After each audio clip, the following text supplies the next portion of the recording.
வணக்கம் ஃப்ரெண்ட்ஸ், சிறுகடிக்கு ஆசை சீரியலில் இன்னும் எபிசோடில் என்ன நடக்குதுன்னு பார்க்கலாம் வாங்க. ரோஹிணி கன்சீவாக இருக்க விஷயம் தெரிஞ்சும் மனோஜ் அதுக்கும் எனக்கும் சம்மந்தம் இல்லைன்னு அடித்து சத்தியம் பண்ணுறாரு. விஜயா முழுசாக நம்பினாலும் மற்றவங்கெல்லாம் கொஞ்சம் சந்தேகமாக தான் பார்க்குறாங்க. ரோஹிணியும் இதுக்கு மேலே நான் டிவோர்ஸ் கொடுக்க முடியாது, கடவுளே நாங்கள் சேர்ந்து வாழணும்னு முடிவு பண்ணியிருக்காரு, இன்னொரு குழந்தைய அப்பா இல்லாமல் வளர விடமாட்டேன்னு சொல்லிட்டு போயிடுறாங்க. எல்லாரும் போனதும் மனோஜ் மட்டும் தனியா பிச்சுக்கிட்டு இருக்காரு. ஐயோ, இப்படி மாட்டிக்கிட்டேனே. இந்த 5 லட்சத்தை ரோஹிணி கிட்ட கொடுத்து டைவர்ஸ் வாங்கி இருந்தா கனகா கூட லைஃப்ல செட்டில் ஆயிருக்கலான்னு அந்த பணப்பைய கையில் எடுத்து பார்த்துட்டு சொல்றாரு. இப்ப இந்த ரோஹிணி வேற பிரெக்னென்ட் ஆகி தொலைச்சிட்டா. அன்னைக்கு அவ கடைக்கு எலி பிடிக்க வந்தது தான் தப்பா போச்சு. ச்சே, இப்போ என் லைஃபே எலிப்பொறியில் மாட்டின மாதிரி ஆயிடுச்சே.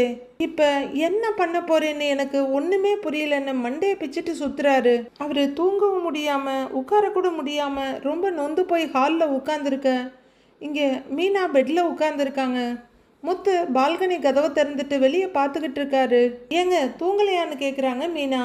தூக்கம் வரல மீனா, ஒரே யோசனையாக ஓடிக்கிட்டு இருக்குது அப்படின்னு முத்து சொல்ல, எதை பற்றின்னு மீனா கேட்குறாங்க. எல்லாம் இந்த மனோஜை பற்றி தான். அசால்ட்டா பார்லர் அம்மாவோட குழந்தைக்கும் இவனுக்கும் சம்பந்தமே இல்லைன்னு சொல்கிறான் பாத்தியா அப்படின்னு முத்து சொல்ல, ஆமாங்க, நானும் கூட அதை எதிர்பார்க்கவே இல்லை. அதுவும் சரியா டைவர்ஸ் பேப்பரில் கையெழுத்து போடுற நேரத்தில் இப்படி ஆகியிருக்கு பாருங்களேன். கடவுளே அதை தடுத்த மாதிரி தான் இருக்குன்றாங்க மீனா. கடவுள் தடுத்தாலும் இவன் ஒத்துக்க மாட்டேங்கிறானே. தனியாக எங்கேயுமே பார்த்ததே இல்லைன்னு பல்ட்டி அடிக்கிறான். எப்படியெல்லாம் பொய் சொல்லலான்னு இவன் ஒரு கோச்சிங் கிளாஸே நடத்தலாம் அப்படிங்கிறாரு முத்து.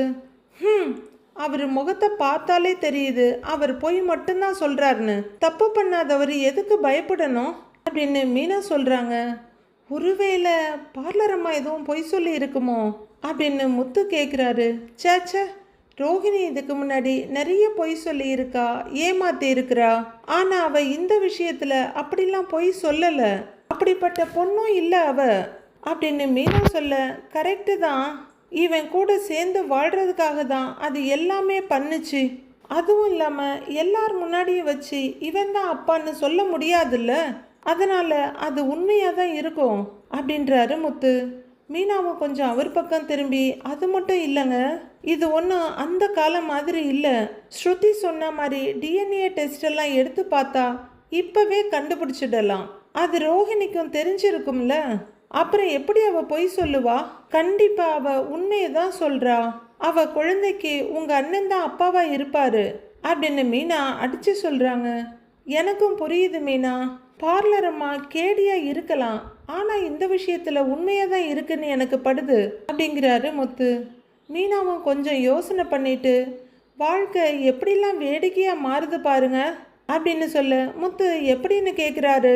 ரோஹிணிக்கு இன்னொரு குழந்தை இருக்கிறத மறைச்சி உங்கள் அண்ணனை கல்யாணம் பண்ணிக்கிட்டா, இப்போ அவளோட குழந்தைக்கு தான் தான் அப்பான்றத சொல்லாமல் உங்கள் அண்ணன் மறைக்கிறாரு அப்படின்னு மீனா சொல்ல, ஆமால்ல, இந்த வாழ்க்கை ஒரு வட்டம்னு சொல்லுவாங்கல்ல, அது இதுதான் போல.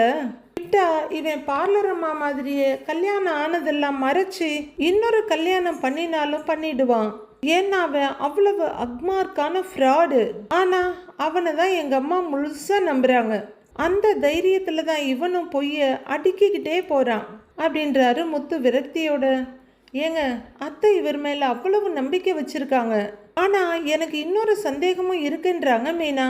என்ன சந்தேகம்னு இவர் கேட்க, அப்படியே ரோஹிணியோட குழந்தைக்கு உங்கள் அண்ணன் தான் அப்பான்னு தெரிஞ்சாலும் உங்கள் அம்மா அந்த குழந்தைய ஏற்றுக்குவாங்களா அப்படின்னு மீனா கேட்க, முத்து கடகடன்னு சிரிச்சிட்டு, கண்டிப்பாக எங்கள் அம்மா ஏற்றுக்கவே மாட்டாங்க. அவங்க அந்த குழந்தைய மனோஜோட குழந்தையா மட்டும் பார்க்க மாட்டாங்க, அது பார்லர் அம்மாவோட குழந்தையாவும் தான் அம்மா பார்ப்பாங்க. அவங்களுக்கு பணக்கார பொண்ணோட மனோஜுக்கு குழந்தை பொறுக்கணும், அவ்வளவுதாங்கிறாரு முத்து. ஆனா இதுலயும் ஒரு வேடிக்கையை பாத்தியா அப்படின்னு முத்து திரும்ப, என்னங்கன்னு கேக்குறாங்க மீனா. நாம முதல்ல குழந்தை பெத்துக்க கூடாது, மனோஜுக்கு தான் முதல்ல குழந்தை பிறக்கணும்னு அம்மா சொன்னாங்கல்ல அப்படின்னு முத்து சொல்ல, டக்குன்னு மீனாவுக்கு ஒரு மாதிரி ஆயிடுது. லைட்டாக முகத்தை திருப்பிக்கிறாங்க.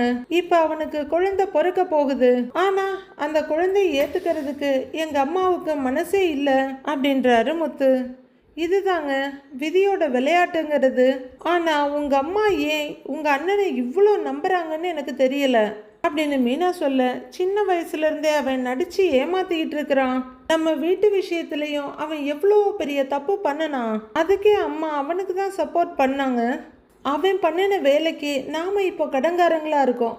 ஆனா இதெல்லாம் அம்மா கண்ணுக்கு தெரியவே தெரியாது. இந்த விஷயத்திலயும் அவன் மேலதான் தப்பு இருக்குது. ஆனா அவன் அதை பொய் சொல்லி மறைக்கிறான் அப்படிங்கிறாரு முத்து. சரி, உண்மையெல்லாம் ரொம்ப நாளைக்கு மறைக்க முடியாதுங்க. ஒரு நாள் வெளியே வரதான் போகுது. ரோஹிணி சொன்ன பொய் வெளியே வந்ததில்ல, அது மாதிரி உங்க அண்ணன் சொல்ற பொய்யும் மறைக்கிற விஷயமும் வெளியே வந்துதான் தீரும் அப்படின்னு மீனா சொல்ல, என்னதான் இருந்தாலும் பார்லர் அம்மா இவன் கூட வாழ்ந்து இருக்குதுல்ல. இப்படி ஒரு பொய்ய அவன் சொன்னான், பார்லர் அம்மாவுக்கு தப்பான பேர் வரும்னு கூட அவன் யோசிக்கல பாரு. அதை பத்தியெல்லாம் அவனுக்கு கவலையே இல்லை மீனா. ஆனா இவன் கூட தான் வாழ்வேன்னு அந்த பார்லர் அம்மா சொல்லிக்கிட்டு இருக்குது அப்படின்னு ஆதங்கப்படுறாரு முத்து. இதுக்கு மேல அவ என்னங்க பண்ண முடியும்? அவளுக்காக இல்லைன்னாலும் அவளுக்கு பிறக்க போற குழந்தைக்கு ஒரு அப்பா வேணும்ல. கண்டிப்பா உங்க அண்ணனை ரோஹிணி இனிமே பிரியவே மாட்டா அப்படின்னு மீனா சொல்ல, முத்துவும் அதுவரையிலும் நின்றுக்கிட்டே பேசிட்டு இருந்த ஒரு பெட்ல உட்காந்துக்கிட்டு பார்க்கலாம். பாவம், அப்பாவுக்கு தான் இதுல ரொம்ப மன உளைச்சல் ஆகி இருக்கும். மனோஜ் மாதிரி ஒருத்தனை பெத்துட்டு அவரும் கஷ்டப்படுறாரு அப்படின்னு முத்து சங்கடமா சொல்ல, எல்லாம் ஒரு நாள் முடிவுக்கு வருங்க அப்படின்னு மீனா சொல்றாங்க. முத்துவும் ஏதோ நம்பிக்கையில பார்த்துக்கிட்டு இருக்காரு. இங்க ஸ்ருதி ரூம்ல ஸ்ருதியும் ரவியும் ஆளுக்கு ஒரு பக்கம் அமைதியா உட்கார்ந்துருக்காங்க. ரொம்ப நேரம் அமைதிக்கு அப்புறம் ரவி ஸ்ருதி பக்கம் திரும்ப, நடக்கிறதெல்லாம் பார்த்தா பயமா இல்லை உனக்கு அப்படின்னு ஸ்ருதி கேட்குறாங்க. என்ன பயங்கிறாரு ரவி. இவ்வளோ ப்ராப்ளத்துக்கு அப்புறம் ரோஹிணி டிவோர்ஸ் பேப்பரில் சைன் பண்ணும்போது இப்படி ஒரு ட்விஸ்ட் ஆயிடுச்சே அப்படின்னு ஸ்ருதி கேட்க, ஆமான்னு தலையாட்டுறாரு ரவி. நடக்கிறதெல்லாம் நினைச்சா எனக்கே ரொம்ப ஷாக்கிங்கா இருக்கு. என்னால அதுல இருந்து வெளியவே வர முடியலன்றாங்க ஸ்ருதி. என்ன நடக்குதுன்னு எனக்கு இப்போ வரைக்கும் புரியல அப்படின்னு ரவி சொல்ல, ஆனா எனக்கு ஒரு விஷயம் கன்ஃபார்ம் ஆயிடுச்சுன்றாங்க ஸ்ருதி. ரவியை என்னென்ன ஆர்வமா கேட்குறாரு. ரோஹிணி கண்டிப்பா இந்த விஷயத்துல பொய் சொல்லி இருக்கிறதுக்கு வாய்ப்பே இல்லை.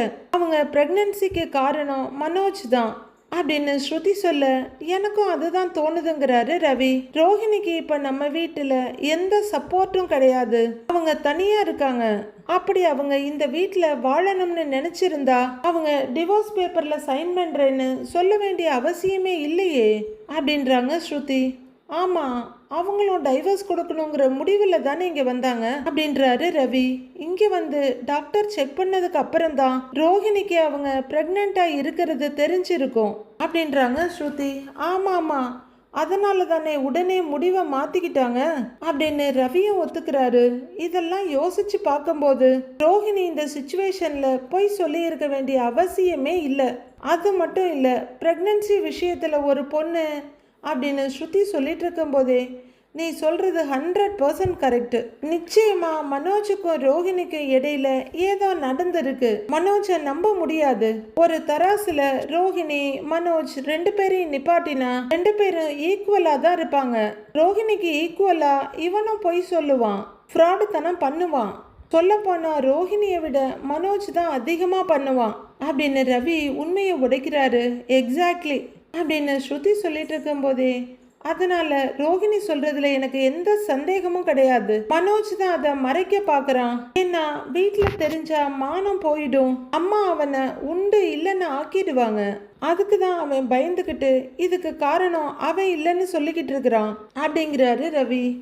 இந்த விஷயத்துல ஆன்ட்டி மனோஜுக்கு சப்போர்ட் பண்ணி பேசிட்டு இருக்கிறது தான் எனக்கு ஒண்ணுமே புரியல. நிச்சயமா அவங்களுக்கும் இது தெரிஞ்சிருக்கும், ரோஹிணி சொல்றதுதான் உண்மைன்னு. அப்படி இருந்தும் அவங்க மனோஜுக்கு அப்படின்னு ஸ்ருதி சொல்ல, உனக்கே தெரியுமே ஸ்ருதி, அம்மாவுக்கு மனோஜ் என்ன பண்ணினாலும் அதுல தப்பே தெரியாது. ஏன்னா மனோஜ் தான் அவங்களுக்கு எங்க ரெண்டு பேரையும் விட பிடிச்ச பையன். அதனால அவன் என்ன தப்பு பண்ணினாலும் அந்த தப்பு எதுவுமே அம்மா கண்ணுக்கு தெரியாது. அவனை எப்படியாவது காப்பாத்தணும்னு தான் நினைப்பாங்க அப்படின்னு ரவி சொல்றாரு.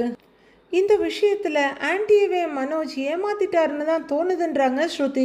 அப்படியே அம்மாவுக்கு மனோஜ் மேலதான் தப்பு இருக்குன்னு தெரிஞ்சாலும் அவனுக்கு தானே சப்போர்ட் பண்ணுவாங்க. ஏன்னா ரோஹிணிய வீட்டை விட்டு பர்மனண்டா வெளியே அனுப்பிடணும்னு அம்மா நினைச்சிட்டு இருக்காங்க. அதுக்காக தான் டைவர்ஸ் வாங்க மனோஜை ரொம்ப டார்ச்சர் பண்ணாங்க. இப்ப என்னடானா ட்விஸ்டே வேற மாதிரி ஆயிடுச்சு அப்படிங்கிறாரு ரவி. நம்ம வீட்டுல தாண்டா டிசைனா என்னென்னமோ நடக்குது அப்படின்றாங்க ஸ்ருதி. ஆனா ஒண்ணு, இந்த பிரச்சனையில இருந்து மனோஜை காப்பாத்த அம்மா எந்த எல்லைக்கு வேணும்னாலும் போவாங்க அப்படிங்கிறாரு ரவி. இதுல நாம என்ன ஸ்டாண்ட் எடுக்கிறதுன்னு ஸ்ருதி கேக்குறாங்க. ஆப்வியஸா ரோஹிணி பக்கம் தான் நிக்கணும்ன்றாங்க ஸ்ருதி. நாம இந்த விஷயத்துல அமைதியா இருந்தாலே போதும், நடக்கிறத கவனிப்போம், அப்புறம் என்னன்னு பார்க்கலான்னு எப்பவும் சொல்ற அதே பதில சொல்றாரு ரவி. நிறைய நேரத்துல அவர் ஆன்லுக்கர் மட்டும்தான்.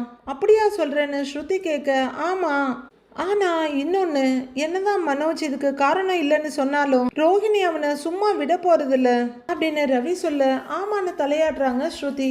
டைவர்ஸ் கொடுக்கவே இவ்வளவு நாள் இழுத்தடிச்சாங்க. இப்ப அவங்களுக்கு குழந்தை பொறுக்க போகுதுன்னு தெரிஞ்சிருச்சு. இந்த ஜென்மத்துல மனோஜை விட்டு போகவே மாட்டாங்க அப்படின்னு ரவி ஸ்ட்ராங்கா சொல்றாரு.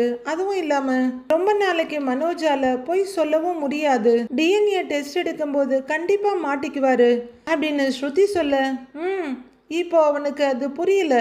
உண்மை ஒரு நாள் வெளியே வரும்போது அன்னைக்கு அம்மா கிட்ட நல்லா வாங்கி கட்டிக்குவான் அவன் அப்படின்னு ரவி சொல்ல, ஸ்ருதியை ஆமான்னு தலையாட்டுறாங்க. ஆனா எது எப்படியோ ஸ்ருதி, இனி எப்பவுமே ரோஹிணி தான் மனோஜோட ஒய்ஃப், அதை யாராலையும் மாற்ற முடியாதுன்றாரு ரவி. ஆமா அப்படின்னு தலையாட்டி வைக்கிறாங்க ஸ்ருதி. எப்படியோ நிறைய ஆர்கியூமெண்ட் போராட்டங்களுக்கு நடுப்புற அடுத்த நாள் பொழுது அழகா விடியுது. விஜயா நேரா லாயர்கிட்ட வந்து உட்கார்ந்துடுறாங்க. இங்க பாருங்க விஜயா, நடந்த விஷயத்தெல்லாம் நானும் பார்த்துக்கிட்டு தான் இருக்கிறேன். என் கிளையண்ட்டுக்கு தேவையானதை தான் நானும் செய்யணும். ஆனா சட்டம்னு வரும்போது நான் உங்ககிட்ட எதையுமே மறைக்க கூடாது அப்படின்னு கிருஷ்ணாராம் சொல்ல, எனக்கு தெரியுங்க, நீங்க எப்படியாவது என் பையன் மனோஜை காப்பாத்திடுவீங்கன்னு எனக்கு நம்பிக்கை இருக்கு அப்படின்னு விஜயா அப்பவுமே அவங்க பேச்சிலேயே தான் நிக்கிறாங்க. இதுதான் கண்மூடித்தனமான பாசம்ன்றது போல இருக்கு. அவ மட்டும் இந்த பணத்தை வாங்கிட்டு போயிருந்தான்னா இந்த பிரச்சனையே வந்திருக்காது. கையெழுத்து போடுறதுக்கு முன்னாடி கரெக்டா மயங்கி விழுந்துட்டா, கர்ப்பமா இருக்கேன்னு வேற சொல்றா. இதெல்லாம் யாருமே எதிர்பார்க்கலங்க அப்படின்னு விஜயா சொல்ல, எனக்கே ஷாக்கிங்காக தான் இருக்கு அப்படிங்கிறாங்க லாயர். மயக்கம் போட்டு விழுந்தது தான் விழுந்தா, அந்த பேப்பர்ல சைனை போட்டுட்டு வேற எங்கேயாவது போய் மயங்கி விழுந்திருக்க கூடாதா? அதுக்கப்புறம் எந்த பஞ்சாயத்தும் வந்திருக்காது. ஆனா எங்க வீட்டுக்கு வந்து மயக்கம் போட்டு விழுந்து அவ வயத்துல புள்ளைய வச்சிருக்கான்னு தெரிஞ்சதுல இருந்து எனக்கு தூக்கமே இல்லைங்க.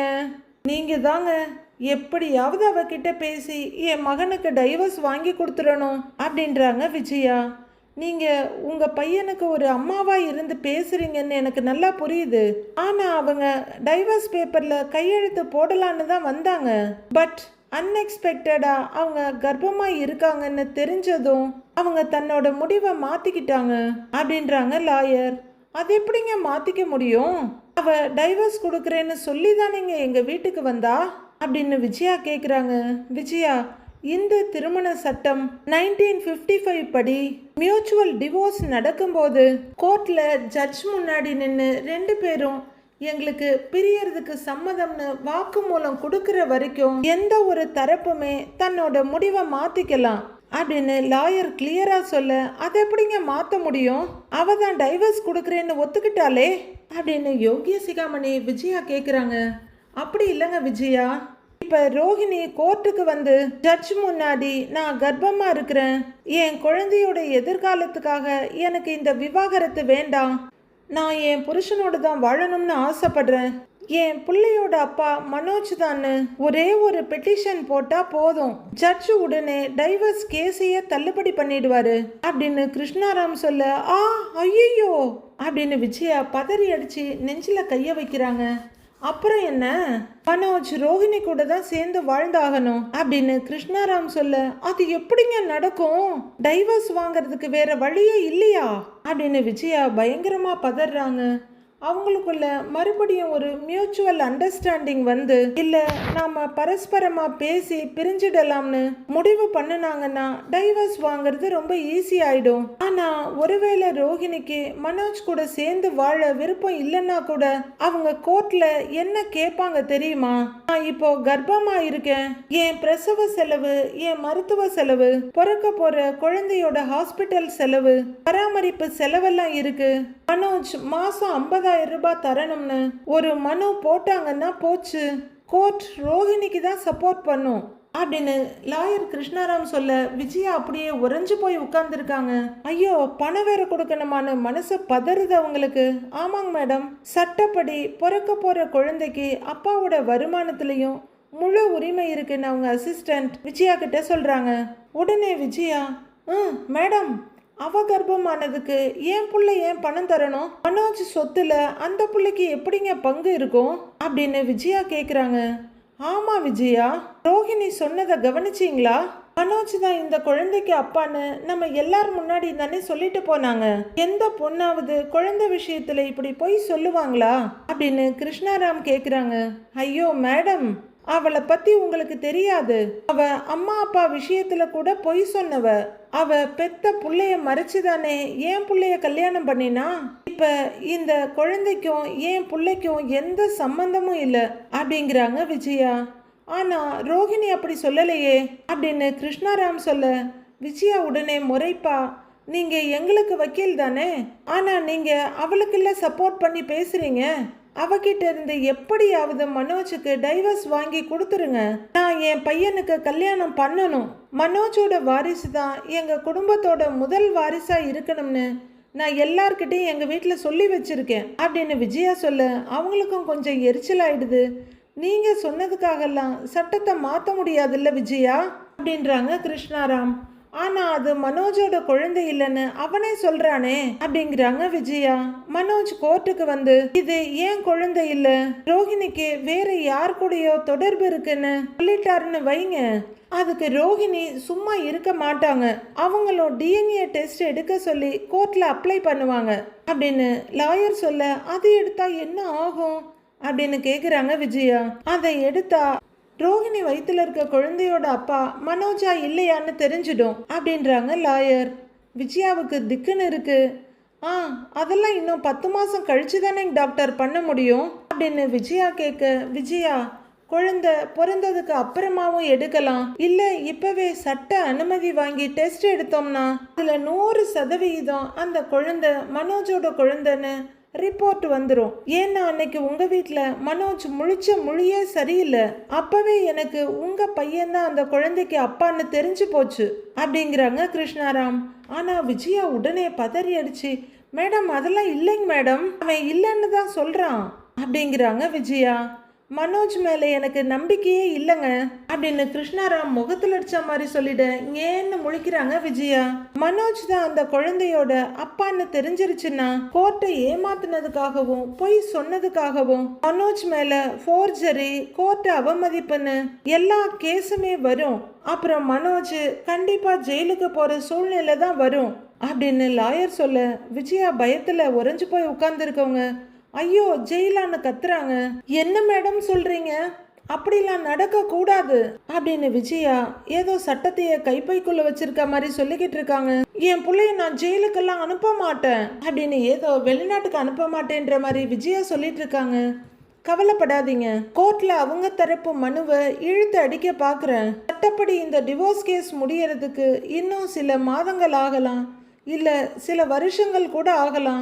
ஏன்னா ரோஹிணி கர்ப்பமா இருக்கிறதுனால குழந்தை பிறக்கிற வரைக்கும் இந்த கேஸை இழுக்க வாய்ப்பு இருக்கு அப்படின்னு கிருஷ்ணாராம் சொல்ல விஜயா என்ன சொல்றதுன்னு தெரியாம முழிக்கிறாங்க.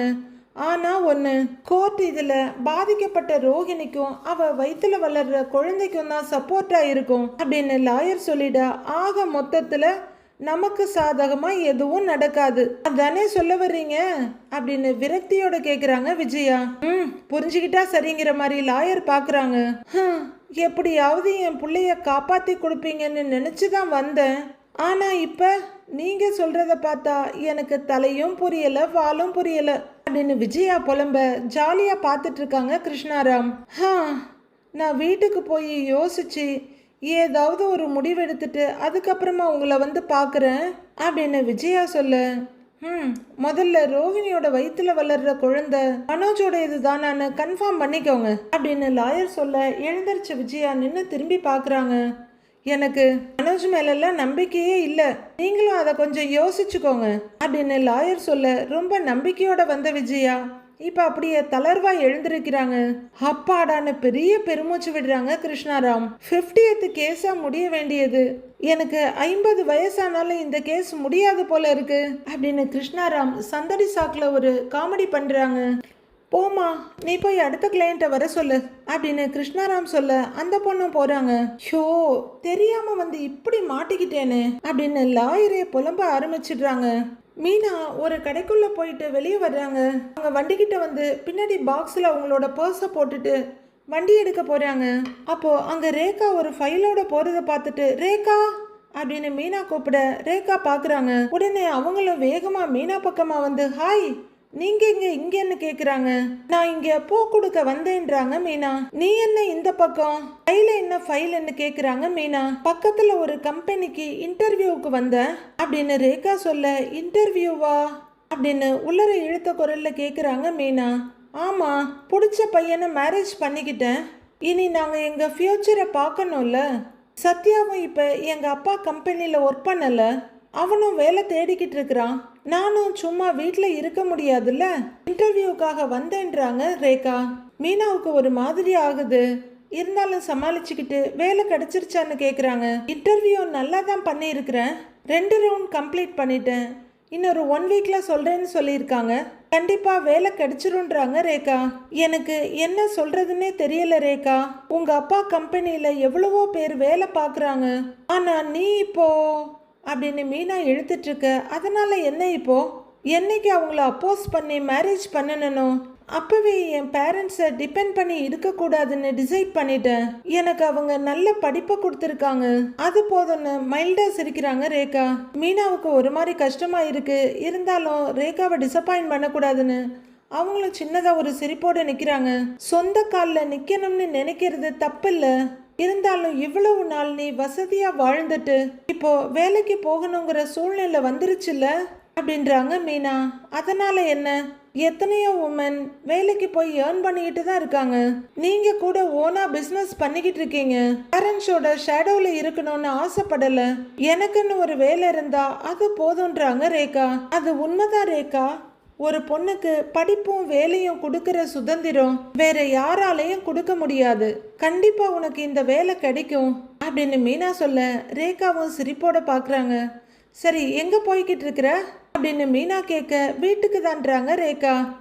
நான் உன்னை வீட்டில் ட்ராப் பண்ணிடுறேன் அப்படின்னு மீனா சொல்ல, பரவாயில்ல, உங்களுக்கே ஒர்க் இருக்கும், நான் போய்க்கிறேன், நீங்க போங்கன்றாங்க ரேகா. பரவாயில்ல வா ரேகா, நானும் அம்மாவை பார்க்கணும் அப்படின்னு மீனா சொல்ல, சரி வாங்க போலான்னு திரும்புறாங்க ரேகா. சரி ஓகே, நான் அவங்க 2 பேரும் 2 எடுத்து வைக்க அங்க சிந்தாமணியோட கார் வருது. டிரைவர் வண்டியை நிறுத்துன்றாங்க சிந்தாமணி. காரை நிறுத்திட்டு சிந்தாமணி இறங்க இவங்க 2 பேரும் அவங்கள பார்த்துடுறாங்க. மகளை பார்க்குற சிந்தாமணி அங்கேயே நிற்க ரேகாவும் இங்கேயே நின்று பார்த்துட்டு இருக்கவங்க 2 எடுத்து வச்சுட்டு அப்படியே நின்றுடுறாங்க. அதுக்கப்புறம் சிந்தாமணி தான் அவங்க கிட்ட வர்றாங்க. ரேகா முன்னாடி வந்து நிற்கிறவங்க, என் தலைவிதியை பாத்தியா, உன்னை பெத்தவனா 3வது மனுஷி மாதிரி போற வழியில உன்னை பாக்குற நிலைமையில நீ என்ன தள்ளிட்ட அப்படின்ற சிந்தாமணி மீனாவை முறைக்கிறாங்க. சரி, நீ எப்படி இருக்கன்னு சிந்தாமணி கேக்குறாங்க. நான் நல்லா இருக்கேம்மா, சந்தோஷமா இருக்கேன் அப்படின்றாங்க ரேகா. நல்லா இருக்கேன்னு நீ சொல்லிட்ட, ஆனா உன்னை பாக்குறப்ப எனக்கு அப்படி தெரியலையே. உன்னை இந்த மாதிரி நிலைமையில பாக்குறதுக்கு எனக்கு எவ்வளவு கஷ்டமா இருக்கு தெரியுமா அப்படின்னு சிந்தாமணி சொல்ல, எதுலையும் தலையிடக்கூடாதுன்னு அமைதியா ஓரமா நிக்கிறாங்க மீனா. நமக்கு எத்தனை கார் இருக்கு, நம்ம கிட்ட எத்தனை பேர் வேலை செஞ்சுக்கிட்டு இருக்கிறாங்க, ஆனா நீ இப்படி ரோட்ல நின்னுகிட்டு இருக்கிற. ஆனா ஒண்ணு, இப்ப நீ கல்யாணம் பண்ணிட்டு போயிருக்கிறியே ஒரு குடும்பம், அந்த குடும்பத்துல இருக்கிற 2 பொண்ணுங்களும் ரொம்ப புத்திசாலிங்க. இதோ நிக்கிறாளே ஒருத்தி பூ விக்கிறவ, இவ பெரிய குடும்பத்துல கல்யாணம் பண்ணிக்கிட்டு போயிட்டா. இவ தங்கச்சி நல்ல கவர்மெண்ட் மாப்பிள்ளையா பார்த்து செட்டில் ஆயிட்டா அப்படின்னு சிந்தாமணி சொல்லிட்டு இருக்க மீனா கடுப்போட பார்த்துக்கிட்டு இருக்காங்க. எந்த நிமிஷம் வேணாலும் அவங்க கத்துறதுக்கு ரெடியா இருக்காங்க. நம்ம அம்மாவை நம்பினா நமக்கு இப்படி ஒரு நல்ல இடம் கிடைக்காதுன்னு அவங்க 2 பேருக்கும் நல்லா தெரியும். இவ அப்பன் போய் சேர்ந்ததுனால இவளுக்கு கல்யாணம் ஆச்சு, இவ தங்கச்சி வீட்டில் இருக்கவங்களுக்கு தெரியாம போய் கல்யாணம் பண்ணுனா அப்படின்னு சிந்தாமணி ரேகாட்ட சொல்லிட்டு இருக்காங்க. போதும் நிறுத்துங்க அப்படின்னு மீனா கத்த சிந்தாமணி அங்க பாக்குறாங்க.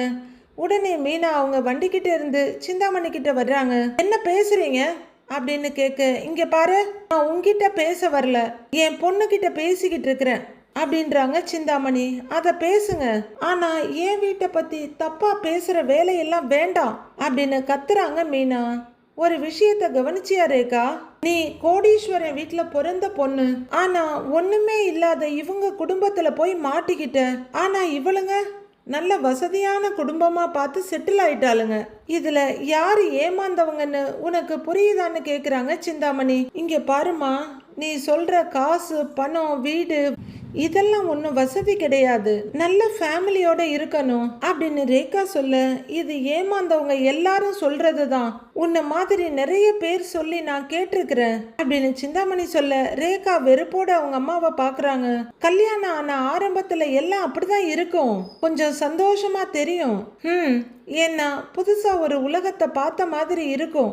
ஆனா அப்படின்னு சிந்தாமணி சொல்லிட்டு இருக்க, மா போதுன்றாங்க ரேகா. இதுக்கு மேல நீ எதுவும் பேச வேண்டாம், இது நானா எனக்கு பிடிச்சி செலக்ட் பண்ணின லைஃப் அப்படின்னு ரேகா சொல்ல, மீனா புன்னகையோட நின்று பார்த்துக்கிட்டு இருக்காங்க. சிந்தாமணி டென்ஷனும் முறைப்புமா பார்த்துட்டு இருக்காங்க. சத்யா என்ன நல்லா பாத்துக்கிறான், என் மாமியார் என்ன தன்னோட பொண்ணு மாதிரி பாத்துக்கிறாங்க, நான் சந்தோஷமா தான் இருக்கேன் அப்படின்னு ரேகா சொல்ல சொல்ல மீனா புன்னகையோட நிக்கிறாங்க. அங்க எப்படி நீ சந்தோஷமா இருப்ப? ஏசி இல்லாம உன்னால தூங்க முடியுமா? ஒரு நாள் கூட உனக்கு அப்படி தூங்கி பழக்கம் இல்லையே அப்படின்னு சிந்தாமணி சொல்ல, மீனா முறைச்சிக்கிட்டு நிக்கிறாங்க.